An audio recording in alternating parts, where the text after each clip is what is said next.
بسم الله الرحمن الرحيم. السلام عليكم ورحمة الله تعالى وبركاته. أعزائي التلميذات والتلاميذ السنة الثانية بكالوريا شعبة العلوم، مرحبا بكم في درس جديد من دروس مادة الرياضيات ومع مبرهنة القيم الوسيطية le théorème des valeurs intermédiaires. Voilà le théorème des valeurs intermédiaires. Elle est abrégée par l'abréviation TVI. On considère maintenant qu'on a une fonction numérique f et un réel k appartiennent à R, et soit l'équation suivante f de x égale à k qui est étudiée sur le segment bien d'intervalle fermé AB. On va poser une question très importante. Alors, dans quel cas l'équation f de x égale à k admet au moins une solution dans A, B? Voilà, ça signifie que la droite de l'équation y égale à k et coupe la courbe C de f dans un ou plusieurs points. Si on considère un repère contient l'axe des abscisses x et l'axe des ordonnées y, et on considère qu'on a deux points A avec les coordonnées A, f de A et B avec les coordonnées B, f de B, tel que A c'est l'abscisse, f de A c'est l'ordonnée, B c'est l'abscisse, f de B c'est l'ordonnée, et on va tracer tout simplement la courbe entre A et f de B, la courbe de f, comme ça c'est la courbe de f, par exemple. Voilà, A et B sont les extrémités de la courbe de f, la courbe C de f. Et f de A, c'est quoi? C'est la valeur minimale de f, la plus petite valeur. Et f de B, c'est la plus grande valeur, la valeur minimale de f. On va chercher dans quel cas l'équation y égale à k, c'est-à-dire la droite de l'équation y égale à k sera couper la courbe C de f.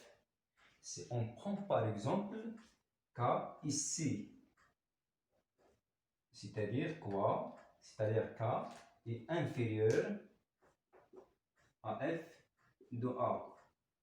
K est inférieur à f de A, à la valeur minimale de f. Et on va tracer la courbe, la droite de cette équation y égale à k, et on va chercher sur les points d'intersection avec la courbe de C de f. Est-ce qu'il y a des points d'intersection? Non, il n'existe pas des points d'intersection entre cette droite et la courbe. Et on dit tout simplement, dans ce cas, f de x égale à k, tel que k est inférieur à f de a, à la valeur minimale de f, ne contiennent aucune solution dans l'intervalle A, B. On prend un autre cas. Ces cas, par exemple, se trouvent ici. Alors, on va tracer la droite y égale à k. Et on va chercher sur les points d'intersection entre cette droite et la courbe de f.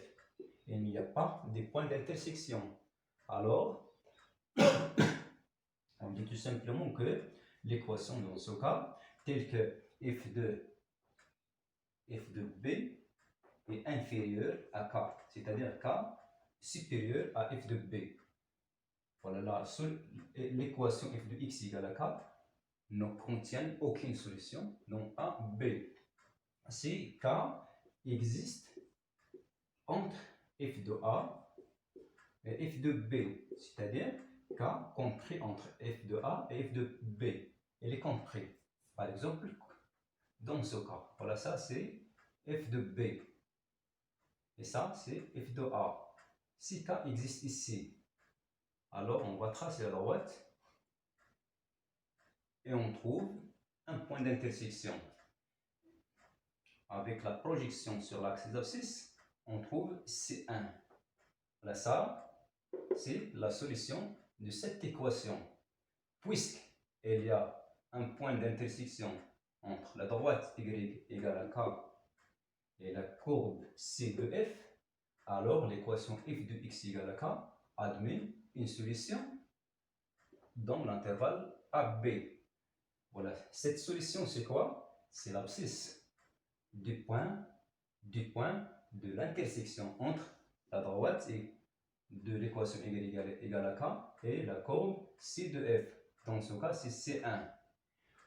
D'une autre façon, on dit qu'il existe un C appartient à B tel que f de C égale à k. Dans ce cas, c'est C1. On va choisir par exemple K ici et on va tracer la courbe. Voilà, regardons dans ce cas que la droite de l'équation y égale à k et coupe la courbe C de f dans plusieurs points différents. Le premier point c'est 1, deuxième point c'est 2, troisième point c'est 3, quatrième point c'est 4 et cinquième point c'est 5. Et on dit tout simplement que l'équation f de x égale à k contient 5 solutions dans l'intervalle AB. Ces solutions sont C1, C2, C3, C4 et C5. D'une façon générale, la condition dans laquelle f de x égale à k admet au moins une solution dans l'intervalle AB, c'est quoi? C'est k, le réel k, est compris entre f de A et f de B. On considère maintenant que k est compris entre f de A et f de B, mais la fonction n'est pas continue ici. Voilà, comme ça, il est discontinu. Il y a un saut ici. Voilà, est-ce que la droite de l'équation y égale à k coupe la courbe C de f? Non. Alors regardez ici, il y a un saut ici.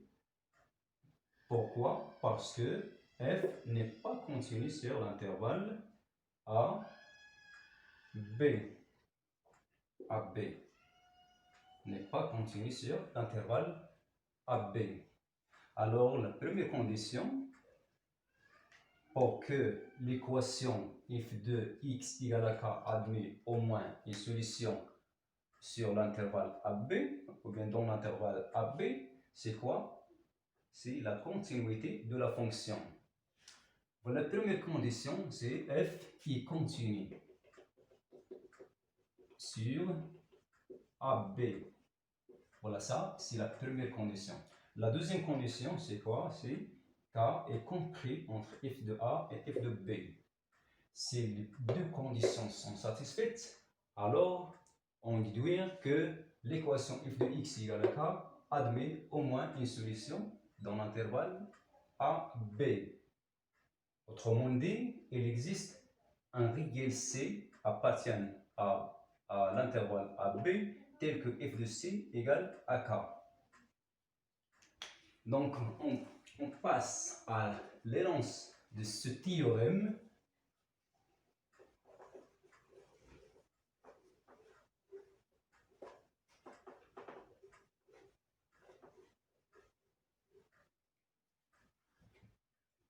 Voilà, théorème de TVE. Théorème de TVI, théorème des valeurs intermédiaires. Si f est une fonction continue sur un segment AB, et si K un réel compris entre f de A et f de B, alors il existe au moins un réel C de A B tel que f de C égale à K. Autrement dit, l'équation f de x égale à K admet au moins une solution dans A, B. On prend un exemple.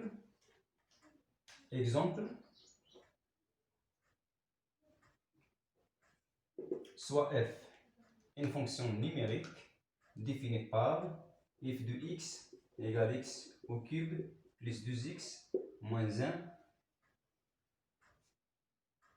Alors, sur R, alors montrer que l'équation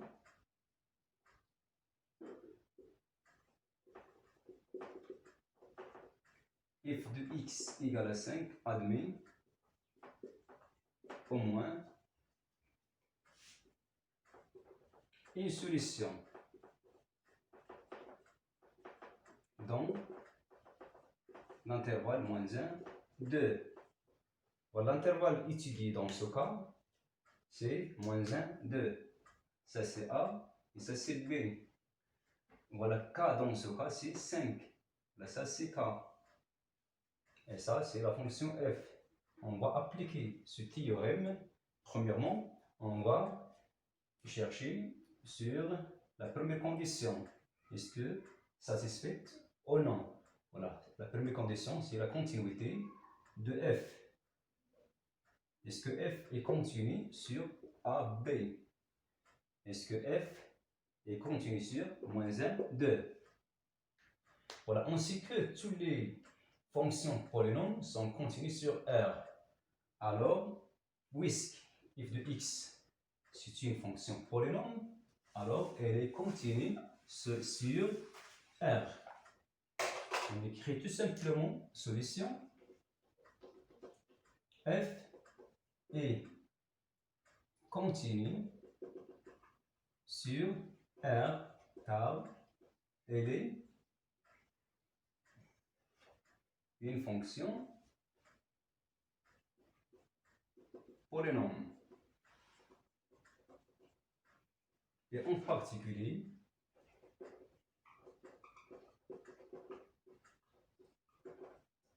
f est continue sur 1, moins 1, 2. Pourquoi? Parce que moins 1, 2 inclut donc 0.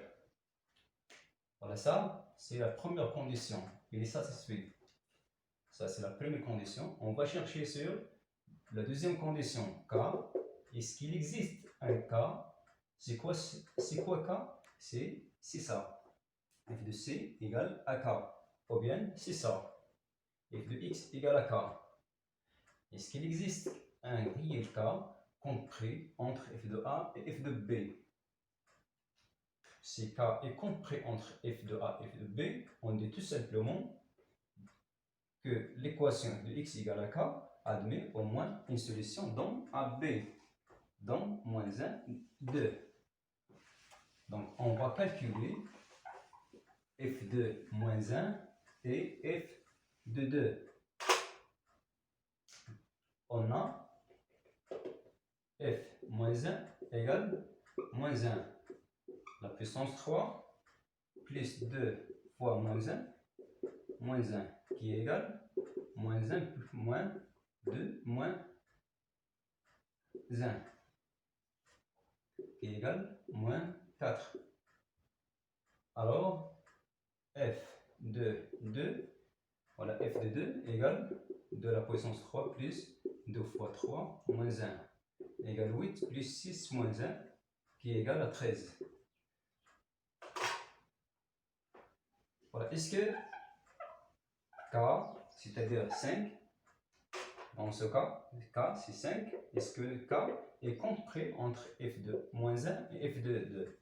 Est-ce que 5 est compris entre moins 4 et 13? Voilà ça, si oui.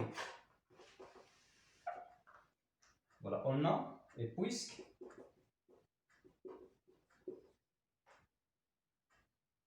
c'est-à-dire K, elle est compris entre f moins 1, 5 est compris entre f de moins 1 et f de 2, alors, d'après le théorème,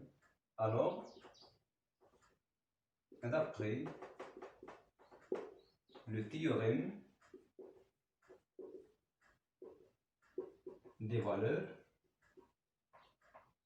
intermédiaires.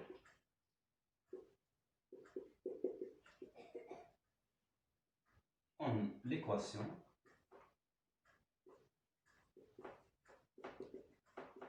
f de x égale à 5 admet au moins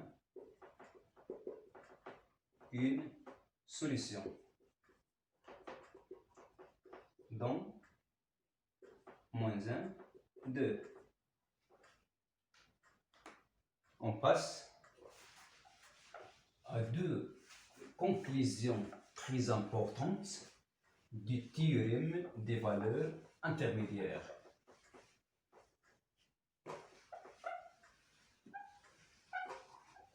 Voilà, dans le cas